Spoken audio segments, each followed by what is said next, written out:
Good morning, YouTube family and friends. Hope you all had a great week. My week was okay. It wasn't anything too strenuous anyway. Today is Saturday, November 1st, 2025, and this is my week 84 results of being back on Mounjaro.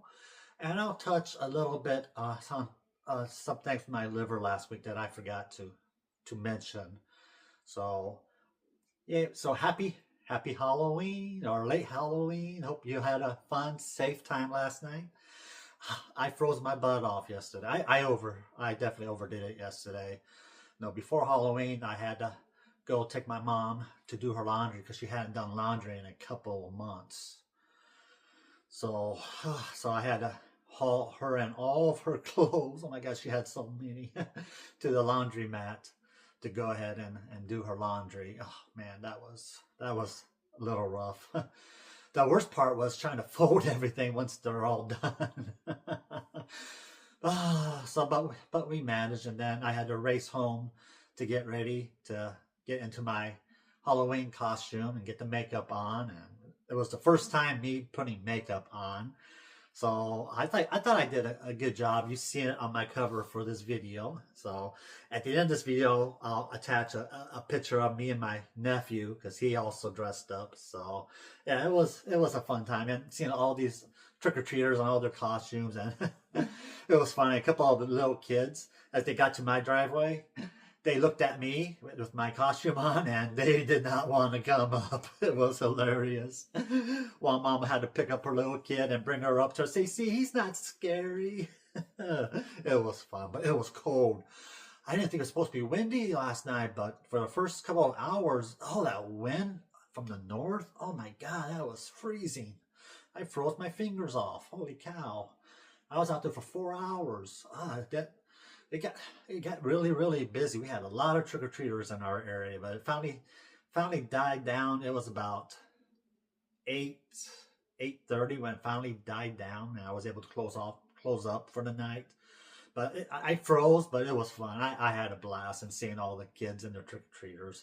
And we had some older ones to come, and I was fine with that, you know. I'd rather have them out trick-or-treating than out causing issues. So yeah, I don't mind the older kids trick-or-treating myself. Come get the candy. That's fine. I had plenty. So, all right. I'm going to give my results for a week again, like I did last week. So if you don't want to watch the rest of the video, in case it gets to be a long video, so you know me and long videos, I'm going to try not to make it a long video today. I'm going to try, no guarantees. So last week I weighed in at 229, which was a 1 pound weight loss. And that put me at 7 pounds loss for at that time it was 83 weeks of being back on Mounjaro while dealing with a host of medical issues that is really causing me issues on trying to lose weight. So this morning I was weighed in at 228. So I lost another pound. So yay. Slow and steady wins the race, right? I'd rather have that than quick weight loss where it makes me worried that something with my liver is going on due to my liver cirrhosis. So, but that puts me at a total weight loss for the 84 weeks now at 8 pounds. So, yay, I'll take it. Feels good to be back in the 220s and hold it for a couple of weeks. So hopefully I continue to make slow, steady progress down. So cross my fingers, folks. And I did have a little something scary. My doctor, a lot of my doctors tell me to stay off of Google because when I can't sleep at night, I tend to go on my phone and Google my medical conditions. It's never a good thing. What I Googled was my liver cirrhosis because, you know, I had started off as non-alcoholic fatty liver disease. And before I know it, it turned into liver cirrhosis, totally skipping fibrosis stage. So that was 5 years and 8 months ago. That's a key number. Why I ran into one of my anxiety attacks again a few nights ago because I was looking up the liver cirrhosis with all my conditions because with my liver cirrhosis right now, I have portal hypertension. So the blood flowing into the liver is being backed up because the scarring on the liver, that makes the liver a little bit harder. And so the harder the liver gets, the less the blood can flow into, which causes like a traffic jam, backs it up into my spleen. And so I have an enlarged spleen, and due to the enlarged spleen, it's pulling out more cells or platelets out of my blood. So I have a low platelet count. My last measurement was 116. And so, but as long as it stays above 100, it's okay. Even though it should be 140 or higher. No, as long as it stays above 100, that means my blood will still clot, and it's still clotting. I cut myself a little bit every once in a while. No, my blood still clots, thank God. So as long as I keep that above 100, it's okay. But another issue is because of the blood backing up to the liver, because it goes to the liver to clean the blood, and then it goes back up to the heart. So the blood flow has to find other paths back to the heart. And so what it does is it takes other routes, and there's veins that runs through the esophagus to go back to the heart. And that's where I have esophageal varices. I have a small varices. I don't know if it's still small or not. It was 3 years ago. So, but that's in the portal hypertension with the enlarged spleen, low platelet count, and esophageal varices are all decompensated liver cirrhosis. But since I don't have any bad symptoms of that yet, I don't have bleeding of my varices yet, I don't have ascites, which is a fluid retention in my abdomen, which is caused by the liver eating too hard, and so it kind of, I don't know how exactly it works. It like leaks out fluid, or somehow it results in fluid going into the abdomen area, and that's where you get ascites, where the fluid builds up. I don't have that yet, thank God. And so since I don't have those two main symptoms, since I don't have them, that means I'm still in compensated liver cirrhosis, even though it's borderline decompensated. And I've been there for 5 years, 8 months. So what I found on the internet through Google is the fact that for someone who has liver cirrhosis that's compensated, your median life expectancy is 7 to 12 years. Now, that's not an exact science, and that's why I keep telling myself it's not an exact science. You know, it could be close to the 7-year range. That's without having a liver transplant, you know.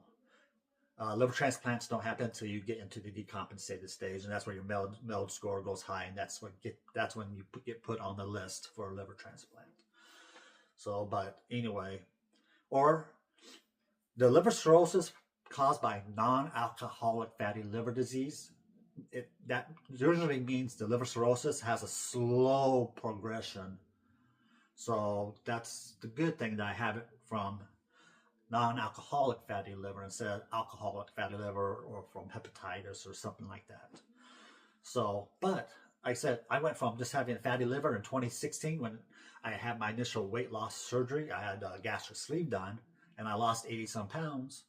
But then I started to put the weight back on, and I think I was starting to have early symptoms. I was getting fatigued a lot, but that was it. So it caused me issues. So, but anyway, so 7 to 12 years. But it also stated on a little bit further down when I scrolled, it says if you have liver cirrhosis and you have a varices, which I do, I have the esophageal varices, then a study completed back in 2012, that study resulted in a median life expectancy range of 6.5 years. And I'm at 5 years, 8 months since my diagnosis. And that study indicated that the life expectancy of those who participated in the study was 6.5 years. That doesn't mean 6.5 years, okay, you're dead. No, there's still range, and you still try to do what you can to slow the progression of it. So that's why I keep telling myself. But in a way, that's mean like, oh my God, I got what? Let's see, five 5.8 months, so like 4 more months to get to 6, and then 5, that's 9 months. So in my head, I'm trying not to think, oh my God, I have 9 months to live. Nah. And I was just going off in a tangent. Oh. So that's one of the few times that my medication that I treat for my anxiety and depression couldn't withhold the anxiety attack. So even now I'm just thinking about it, I'm getting a little shaky. So, but like I said, it's just, that doesn't mean I'm going to drop dead at 6.5 years. You know, all I can do is do my best to continue to lose weight and to slow the progression of it, like I have done these last 6.5 years. Well, basically the last few years. So, but then a little bit right below that was, once you get into decompensated liver cirrhosis, then your median life expectancy is just 2 years. So pretty much once I start showing symptoms, that puts me into decompensated stage. That's when the clock will tick for 2 years. So I'm trying to tell myself, okay, yeah, it says the study showed 6.5 years if you have varices with the liver cirrhosis.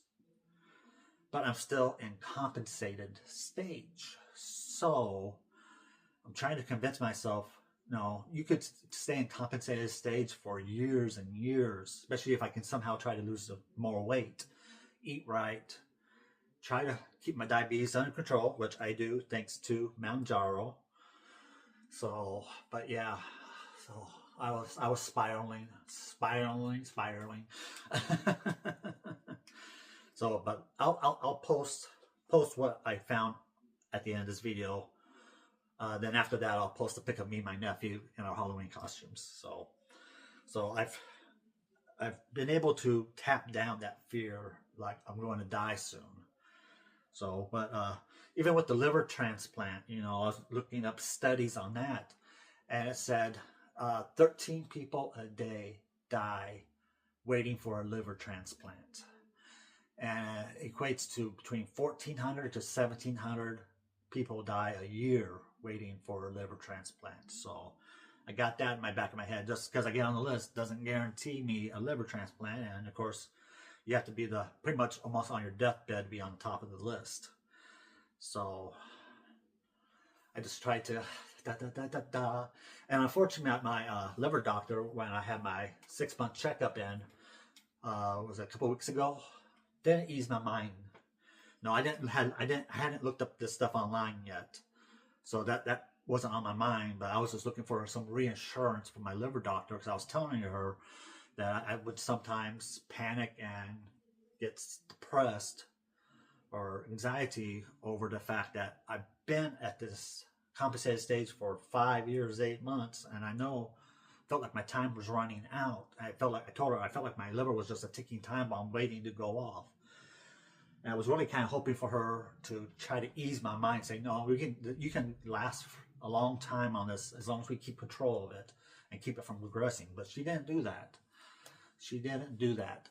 What she told me is to stay vigilant and let her know if I ever develop those other signs. No, if I ever, pretty much anything that ever changes. If I get jaundice, when my skin turns a little bit yellow, or if I get some yellow in my eyeballs, let her know right away. Or if I get, like, I was having bowel movement issues, so I had let her know that. But she wants to know any little thing that changes, even if I think it's irrelevant, to let her know, so she can make the judgment call if it's liver related, and if so, what can we do? So she didn't ease my mind at all by just, instead of trying to comfort me and say, no, you can live, no, you could potentially live many, many years with this as long as we try to keep control of it. She didn't do that, so that kind of freaked me out some. Okay, but so that's the update on the liver. A little update, my generalized myasthenia gravis. I definitely overdid it last night because being on my feet constantly for 3 or 4 hours with my mom helping with her laundry, and it took us forever to fold all that stuff. And then coming home, I was constantly nonstop running yesterday. Then I got home and had to hurry up and get all the Halloween stuff outside for trick-or-treaters. And then I had to get in my costume, put the makeup on. And then just standing there, doing trick-or-treating for 4 hours. So last night I was exhausted. And as soon as I took my trazodone, it knocked me out. I was asleep by 10:30 last night, and I didn't get up until 7:30 this morning. So I fell asleep right away last night. So yeah, so I slept a good 9 hours plus. Yeah, I was off down. Even right now, I said this trazodone just makes me super tired all day long. Even now, I want to yawn. I'm forcing back a yawn right now, and my eyes again, same spot. My eye tiredness in my eyes circulates like a mask all in here. It's all day, every day. I'm just constantly tired and messes with my mental awareness. I worry about driving. I only drive when I have to. If I go to the store, go to a doctor's appointment, or if I need to help my mom do her errands because she no longer has a car. So she relies on me to do all of her running around and take her where she needs to go.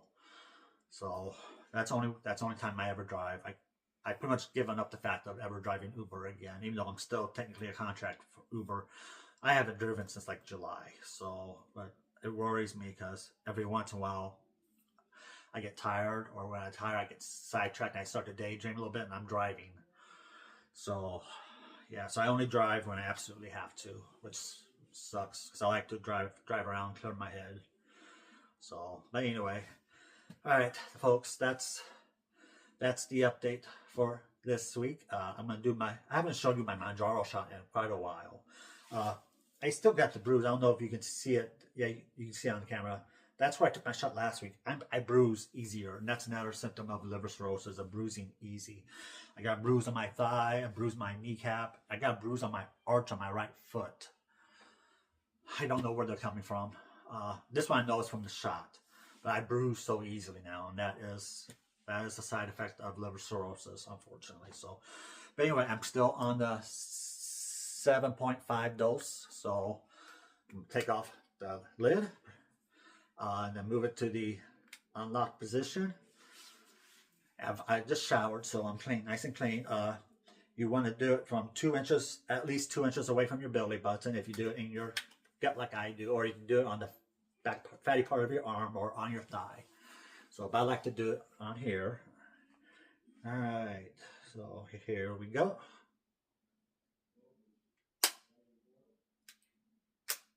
If you got a little bit of blood drip there. But if you heard the clicks, it clicks when you push it in, you'll hear the click once, and the needle goes in, puts the medicine in, and clicks to go out. So it's that simple. All right, folks, that's all I got for you. The Bears, go Bears.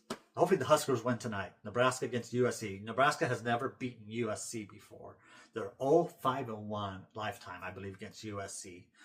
USC is ranked.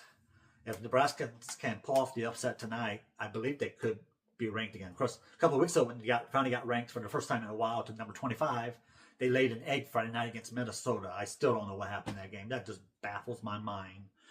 But they rebounded last week, so hopefully they can keep it going. They're bowl eligible. First time they became bowl eligible before November in many, many, many, many years. And first time in many, many, many years they'll go to back-to-back bowl games because they got into a bowl game last year and won it. So hopefully we're already qualified for a bowl game this year at 6 wins. We're 6-2. So go Big Red. All right, folks. If you like this video, go ahead and hit the like button. If you're not already subscribe to my channel, Sean's Journeys. Go ahead and subscribe. And if you want to be notified when I post my weekly videos, and every once in a while I'll post a video midweek. I posted a video a couple of days ago, I believe, or yesterday, whenever it was, giving you a demonstration of the arm weakness I've been having for over a year now with my Myasthenia Gravis. So I posted a quick video earlier this week. It was yesterday, the day before. That's all. But if you would hit that notification bell, I think that's what it is, to be notified when I post future videos. So y'all take care, enjoy life to the fullest, because you never know what life has to throw at you. I'm living proof of it. Be kind and love everybody and live life to the fullest. I love you all. Goodbye.